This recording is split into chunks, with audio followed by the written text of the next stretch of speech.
Per quanto riguarda le cosiddette faretrine votive, esistono diversi modelli. Infatti,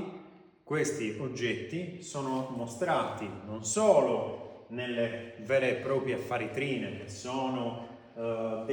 considerati dei monili più che altro, ma addirittura in alcuni bronzetti è possibile osservare dei peculiari pugnali che probabilmente pugnali non sono, ma sono effettivamente proprio la faretrina rappresentata sul petto del bronzetto.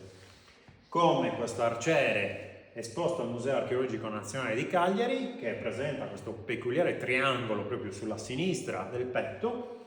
o addirittura quest'altro guerriero che presenta quasi, secondo alcuni, una conchiglia, molto più probabilmente uno spillone di questo tipo portato al posto del pugnale al Sagammata. Si nota infatti che il punto con cui estrarlo è più o meno simile al pugnale al Sagammata, o addirittura esemplari con il semplice fodero, quindi mancanti gli oggetti veri e propri, e il fodero addirittura realizzato in bronzo, in versione ovviamente miniaturistica. Quindi le cosiddette faretrine possono contenere o gli spilloni, che hanno un numero che varia da 1 a 4, o addirittura sul rovescio un pugnale, che può essere un pugnale al Sagammata o un pugnale cosiddetto foliato. Quindi lo spillone poteva essere realizzato in bronzo, come gli esemplari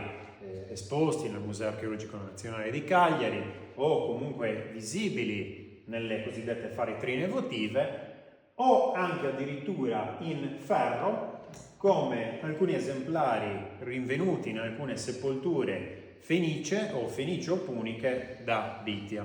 Questo esemplare, ad esempio, presenta la verga in ferro, completamente ossidata e ormai arrugginita, mentre la capocchia è ancora in bronzo, come nei modelli nuragici, completamente di bronzo. Infatti, nei modelli nuragici, oltre a essere presente lo spillone, che presumibilmente veniva impugnato allo stesso modo con cui si impugna il pugnale del Sagammata, quindi in questa maniera, facendo magari forza sulla capocchia con il pollice, quindi avendo una resistenza comunque sufficiente, secondo altre interpretazioni potevano essere adagiati nel palmo della mano. Questi spilloni, oltre a quelli con una capocchia più tondeggiante, sono conosciuti anche per avere dei veri e propri manici, come questo rinvenuto ad Abini, è dotato di un vero e proprio manico, una vera e propria impugnatura, e addirittura la parte finale che serve a tenere l'oggetto con il pollice. In questa ricostruzione potete vedere come nell'originale il fodero sia realizzato in bronzo e nella nostra copia è stato riprodotto in semplice cuoio. L'oggetto veniva estratto probabilmente come lo stesso pugnale Sagammata, quindi con questo tipo di impugnatura, e in questo caso si tratta di un pugnale foliato, in cui i due rivetti sono invece realizzati in linea, secondo quanto anche documentato dai semplici rinvenimenti metallici, ovviamente privi ormai del manico in legno. In questo caso il fodero presenta semplicemente la lama senza gli spilloni posti sul retro, come invece in quest'altro caso, in cui nell'originale addirittura si possono osservare i 3 spilloni, ovviamente non estraibili, poiché la faretrina è un pezzo unico, un oggetto interamente realizzato in bronzo pieno, e quindi i 3 spilloni sono probabilmente nell'originale estraibili a questa maniera e utilizzabili conseguenzialmente. Non sappiamo perché portassero un tale numero di spilloni invece che portarne semplicemente uno, come ad esempio in questo bronzetto, che ne mostra esattamente uno singolo, portato né più né meno, quindi estratto come se fosse un pugnale al Sagammata. Questa ricostruzione, che è una ricostruzione di una faretrina rinvenuta presso il Megaron di Villagrande Strisaili o Tempietto in Antis,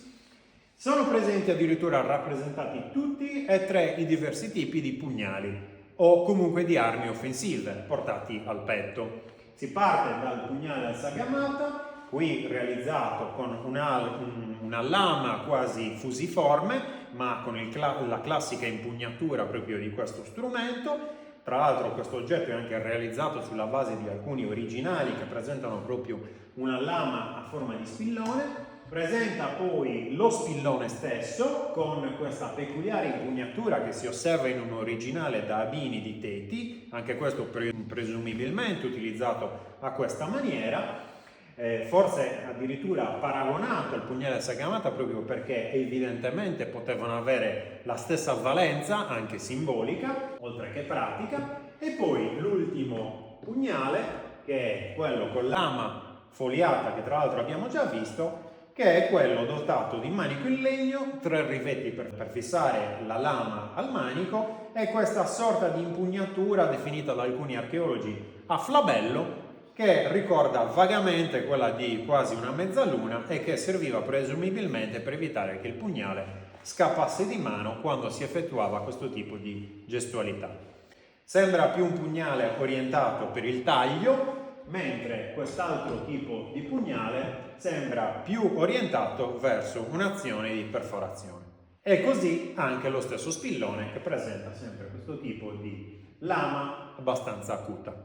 Per terminare parliamo dell'evoluzione di questi spilloni, come in questo caso rinvenuto nella necropoli di Pitia, in cui la lama dello spillone è ormai realizzata in ferro, probabilmente in ferro dolce, poiché al tempo non era ancora conosciuto l'acciaio, stiamo parlando dell'VIII secolo circa, avanti Cristo ovviamente, e la capocchia però, un dettaglio assolutamente interessante, è ancora in bronzo, esattamente come negli esemplari nuragici rappresentati nelle faretrine e osservabili anche nei rinvenimenti archeologici.